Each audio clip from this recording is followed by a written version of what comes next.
성경 누가복음 24장 28절부터 35절까지 말씀입니다. 성경 누가복음 24장 28절부터 35절까지 말씀입니다.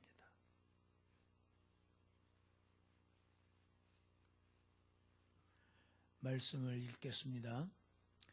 그들이 가는 마을에 가까이 가매 예수는 더 가려 하는 것 같이 하시니 그들이 강권하여 이르되 우리와 함께 유하사이다.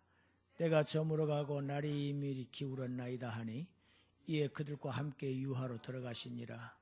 그들과 함께 음식 잡수실 때 떡을 가지사 축사하시고 떼어 그들에게 주시니 그들의 눈이 밝아져 그인 줄 알아보더니 예수는 그들에게 보이지 아니하시느니라. 그들이 서로 말하되 길에서 우리에게 말씀하시고 우리에게 성경을 풀어주실 때 우리 속에서 마음이 뜨겁지 아니하더냐 하고 곧 그때로 일어나 예루살렘에 돌아가 보니 11 제자 및 그들과 함께한 자들이 모여있어 말하기를 주께서 과연 살아나시고 시몬에게 보이셨다 하는지라. 두 사람도 길에서 된 일과 예수께서 떡을 떼심으로 자기들에게 알려지신 것을 말하더라. 아멘.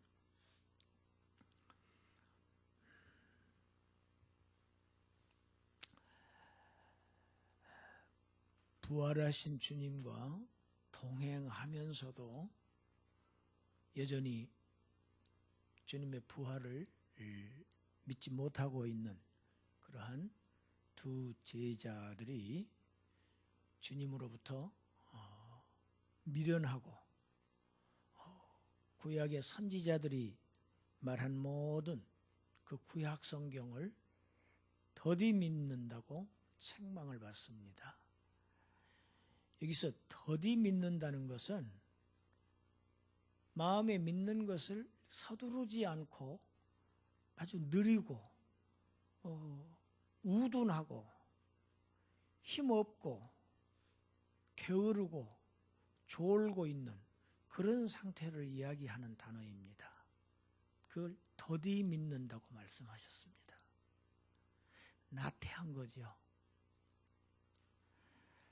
정말 세상 일에는 아주 빠르고 신속한데 정작 서둘러야 할 신앙생활에 있어서는 정말 느리고 게으르고 아주 무관심한 사람들이 많이 있습니다. 주님의 책망받을 일입니다. 이런 두 제자들에게 지금 예수님께서 자신에 관해서 모세와 구약의 선지자들이 말씀하신 기록한 그 구약 성경을 자세하게 설명하여 주십니다. 이 모세와 선지자들이 기록한 이 구약 성경은 중심 주제가 물론 성경 66권 전체의 중심 주제가 딱 한 가지입니다. 예수 그리스도입니다. 구약에서 이 모세와 선지자들이 얘기한 모든 전체의 구약 성경은 예수 그리스도를 가리키고 있습니다.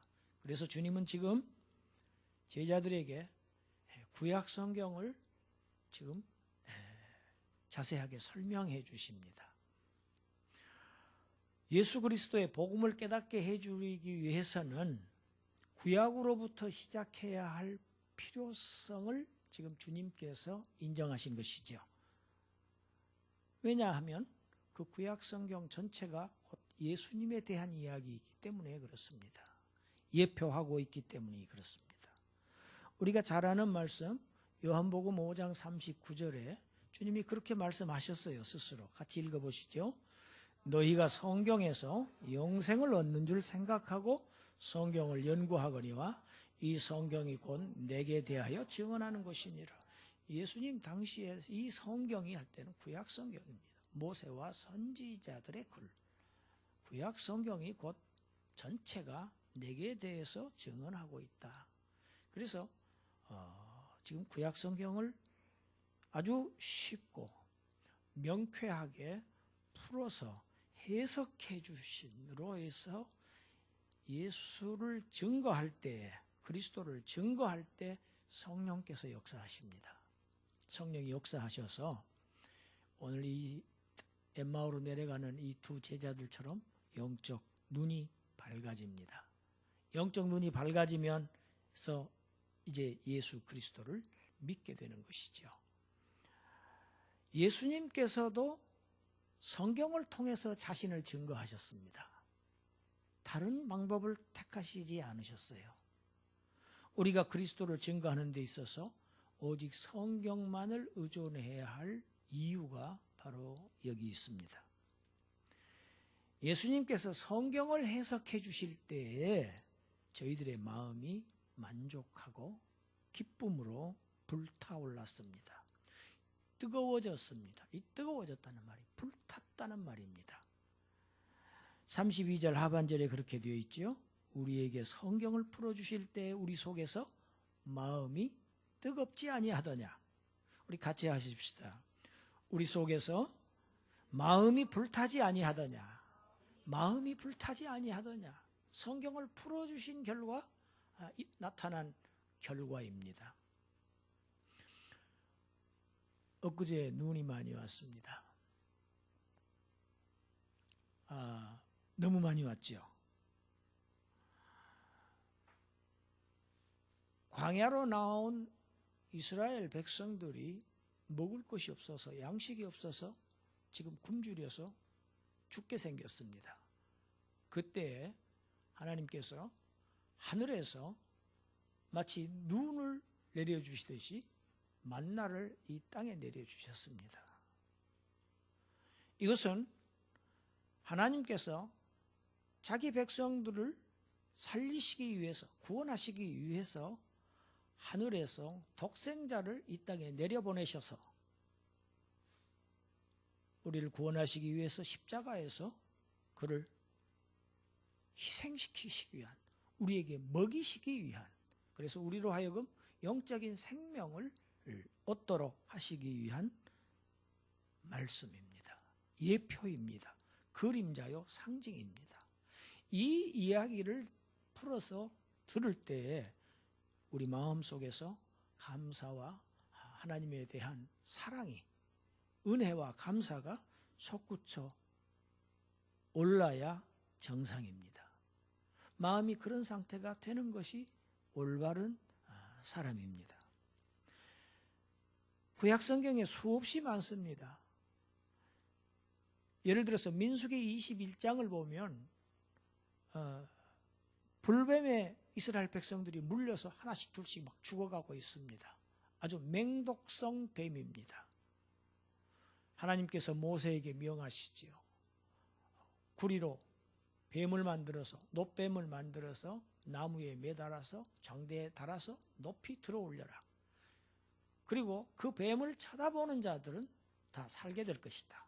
말씀하신 대로 그렇게 했더니 쳐다본 자는 다 살았다고 민수기 21장에 기록되어 있습니다. 이 구리뱀은 에덴 동산에서 아담을 유혹했던 그 옛뱀, 마귀, 그 사탄의 유혹에 속아 넘어가서 하나님의 명령을 불복종함으로 인해서 아담과 그의 모든 후손들이 죽음이라는 저주를 이제 받게 된 상태. 그 죽음의 저주를 곧 하나님의 아들 예수 그리스도께서 오셔서 축복으로, 영원한 생명으로, 삶으로 이렇게 바꾸어 버리신 예수 그리스도를 상징하는 것이라는 메시지를 들을 때 안도의 한숨과 함께 마음속에서 뜨거운 감사가 우러나오는 사람이 믿음으로 살아난 사람들입니다. 살아난 사람들은 감사가 있을 수밖에 없습니다. 뿐만 아닙니다. 구약 시대에 수없이 이스라엘 백성들의 속죄를 위해서 죽임을 당해야 했던 그 짐승들은 곧바로 나 때문에 짐승처럼 죽임을 당하셨 예수 그리스도의 상징이었다는 그런 사실이 마음속에 믿어진 사람들은 마음 깊은 곳에서 뜨거운 눈물이 흐를 수밖에 없습니다. 그것이 정상입니다. 나를 위해서 십자가에서 희생하신 그 예수님이 사흘 만에 분명하게 역사적으로 살아나셨다. 이 사실이 믿어진 사람의 심령은 항상 그 부활하신 그리스도가 살아계셔서 늘 살아있는 생명의 역사가 지속될 수밖에 없습니다. 말씀을 들어도 냉랭하고 무덤덤해한 것은 죽어 있든지 그렇지 않으면 식어 있든지 둘 중에 하나라고 생각이 됩니다. 32절 하반절에 한 제자가 그렇게 이야기하고 있습니다. 우리에게 성경을 풀어주실 때에 우리 속에서 마음이 뜨겁지 아니하더냐.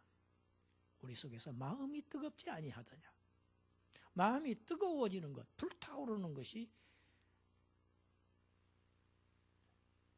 성경을 들은 사람들의 변화입니다. 이렇게 하신 이 주님께서 길을 더 가시려고 하는 것 같았습니다. 예수님은 길을 더 가시려고 하는데 제자들이 예수님에게 강권합니다. 이미 날이 좀 어두웠습니다. 그러니까 우리와 함께 유하십시오. 강권했습니다. 그래서 그들의 강권을 받아들이신 주님께서 그들과 함께 유하로 들어가셔서 함께 음식을 잡수실 때 주님께서 떡을 가지고 축사하시고 떼어주시는 그 모습을 보니까 생전에 주님께서 떡을 떼어주시던 바로 그 모습이었습니다. 그들의 눈이 밝아져서 그리스도를 알아봅니다. 복음을 듣고 감명을 받습니다. 그런 사람들은 주님을 마음속에 모시고 살아야 합니다.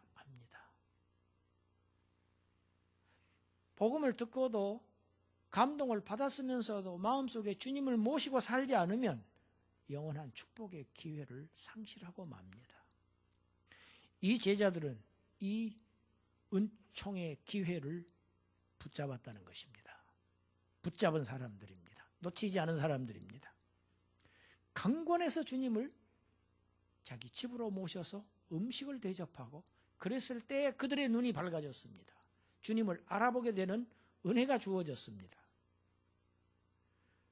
그들의 신앙이 확신과 감사와 기쁨으로 회복된 것입니다. 31절에 이들의 눈이 밝아져서 예수님을 알아보게 되니까 예수는 저희에게 보이지 아니하시는지라. 이렇게 회복된 제자들에게는 예수님께서 그들과 함께 더 이상 가시적으로 거하실 필요가 없습니다. 이제 주님은 그들의 마음속에서 기록되어 있습니다. 말씀으로 그들의 신비에 기록되어 있어 그 능력의 말씀, 거룩하신 말씀으로 그들의 마음속에 계시기 때문입니다. 거하시기 때문입니다. 누가복음 24장, 오늘 본문 24장 33절을 우리 같이 한번 읽어보시죠. 33절. 곧 그때로 일어나 예루살렘에 들어가 보니 11 제자 및 그들과 함께 한 자들이 모여 있어. 곧 그때로 일어나. 제자들은 예루살렘에서 엠마오로 향하고 있었습니다. 그들의 행로는 목적지는 엠마오였습니다. 눈이 밝아져서 예수님을 만난 이 제자들은 방향이 전환됩니다. 바뀝니다. 엠마오에서 예루살렘으로 방향을 바꿉니다. 턴합니다. 다시 돌려서 예루살렘으로 향합니다. 평화의 땅으로 향합니다. 길이 바뀌었습니다. 곧 그때로 일어나. 지체하지 않습니다. 일어났습니다. 더 이상 더디 믿는 자들이 아닙니다. 더 이상 주님의 책망을 받는 자들이 아닙니다. 이제 즉시 일어나서 예루살렘으로 향해서 자기들에게 일어난 이 사건을, 자신들이 만났던 이 주님을 다른 사람들에게 증거하는 사명자로 바뀝니다. 가던 길을 그대로 계속해 가지 않습니다. 그렇지 않고는 도저히 견딜 수 없는 그러한 뜨거운 마음이 그들 속에서 불타올랐기 때문입니다. 전하지 않고는 가만히 앉아 있을 수 없는 그러한 획기적인 변화가 이 두 제자들에게 나타났다는 사실이 우리를 감동시킵니다. 이들의 삶은 엠마오로 향하던 삶이 예루살렘으로의 삶으로 방향이 전환됩니다. 이것이 주님의 만난 사람들의 자세입니다. 엠마오로 내려가고 있던 이 실망하고 슬픔에 차있던 이 제자들에게 부활하신 주님께서 찾아오셨습니다.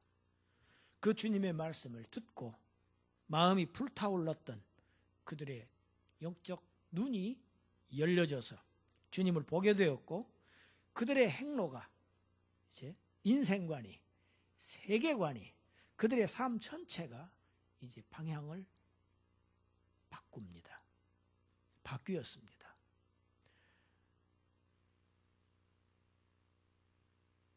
그들의 실망이 소망으로, 감사로 바뀝니다. 그들의 슬픔이 환희와 기쁨으로 바뀝니다. 예수를 만난 사람들은 바뀌게 되어 있습니다. 행로가 바뀌고 목적이 바뀌는 것이 지극히 당연한 현상입니다.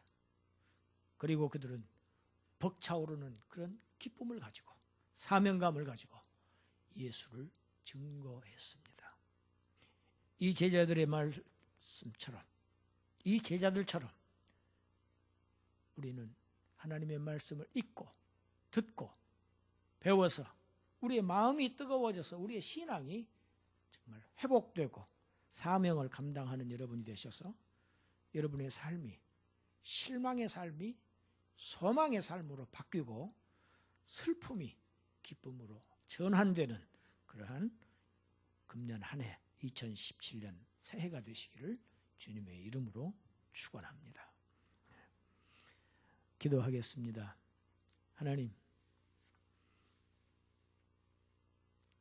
슬픔에 차 있었던 제자들을 주님께서 찾아오셔서 그들에게 말씀으로 회복시키신 이 주님의 역사가 2017년 한 해 동안 우리 각자에게 믿음으로 경험하게 하여 주시옵소서. 그래서 우리의 냉랭해진 가슴들이, 우리의 더디 믿는 태도들이 열심으로 신속하게 정말 뜨거운 마음으로 행동으로 변화되어서 하나님의 사람으로 주님의 사역자로 일꾼들로 삶의 모습이 바꾸어지는 그러한 전기가 될 수 있도록 주님 우리 모두를 축복하여 주시옵소서. 예수님 이름으로 기도드리옵나이다. 아멘.